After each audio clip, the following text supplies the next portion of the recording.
ये गरीबी से हिसाब से ये सेनाई का काम खत्म हो गया। मतलब सेनाई का काम तो खत्म हो चुका, अब तो यही है ठेला धका लो कबाड़े का, इसका उसका काम कर लो। आप अंदाजा भी नहीं लगा सकते, पुराने भोपाल की इस तंग गली में भागती सड़क के इन किनारों पर हिंदुस्तान के सबसे पुराने साज को पनाह मिलती है। याद कीजिए तो जरा, कितने साल हुए आपने नहीं देखी शहनाई। आखिरी बार शायद किसी शादी की न्योते पर शहनाई की तस्वीर देखी थी। उसी शहनाई की तलाश हमें यहाँ तक खींच लाई है। नवाबी मिजाज में जीने वाले पुराने भोपाल का ये इलाका एक टॉकीज के नाम से पहचाना जाता है। लक्ष्मी टॉकीज का इलाका कहते हैं इसे।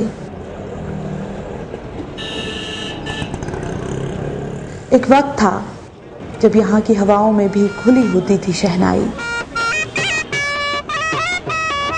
चंद कदमों का फासला तय किया और इस बदरंग बोर्ड के साथ हमें शहनाई का पता भी मिल गया। बोर्ड को देखकर ही मालूम हो गया कि बिस्मिल्लाह खां की शहनाई किस बदतर दौर से गुजर रही है।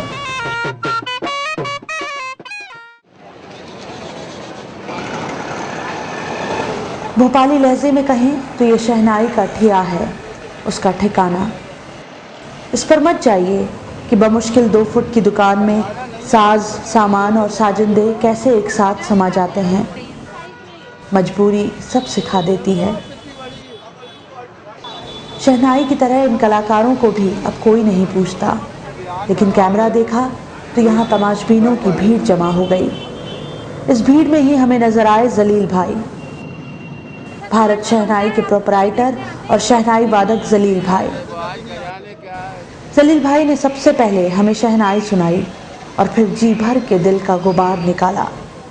गुर्बत के इन हालात में हाथों से छूट रही है शहनाई। जलील गुजर के लिए कई बार अब ठेला भी धकाते हैं।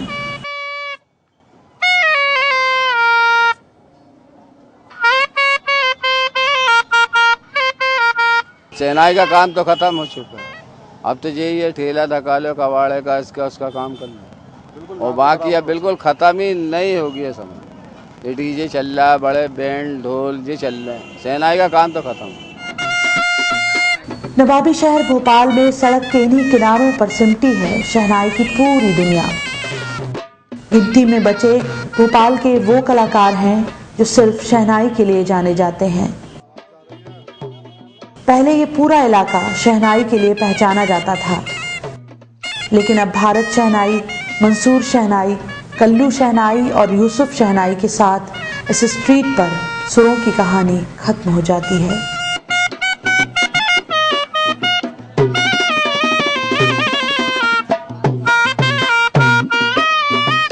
शहनाई छोड़े हुए मुझे कम से कम 10-11 साल हो गया, इसलिए छोड़ना पड़ा कि कुछ भी ऐसे हालात नहीं है।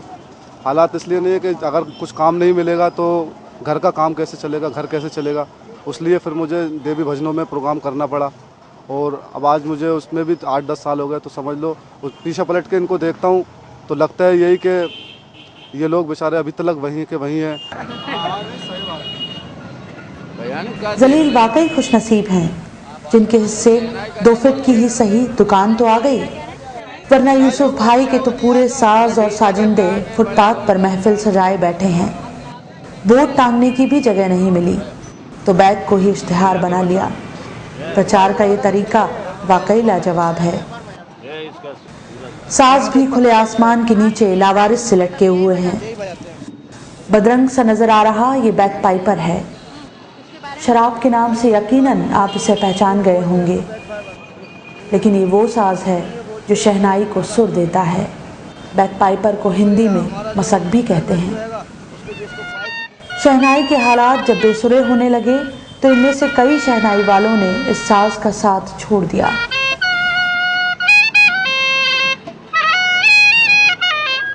लेकिन यूसुफ भाई जैसे लोग भी हैं जिनकी दिलो जान है शहनाई।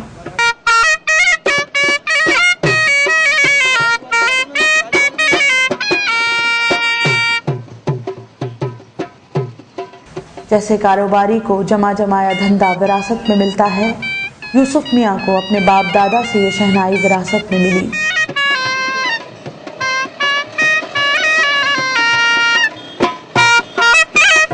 यूसुफ के लिए शहनाई उनकी जान है।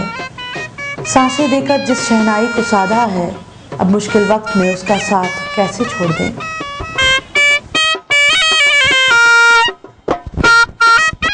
शहनाई नहीं छूटी साहब, हमने शहनाई को नहीं छोड़ा, समाज ने हमको छोड़ दिया, लेकिन हमने शहनाई को नहीं छोड़ा।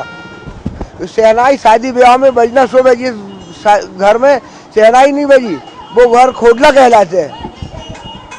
जिस द्वारे में शहनाई नहीं बजी वो द्वारा खोडला कहलाते हैं, शुभ मानी जाती शहनाई। शहनाई का ही नाम पहले आता है शादी ब्याह में। तो भाई शहनाई बज रही हैं, लोगों के पास शादी हो रहे हैं, ब्याह हो रहे हैं। अब क्या है, लोगों ने इस रीति रिवाज को छोड़ दिया, डीजे होड़ गड़बड़ा गया। हम लौट चले और चमड़े के बैग में महफूज रखी बिस्मिल्लाह खां की प्यारी शहनाई फिर खूंटे पे टंग गई।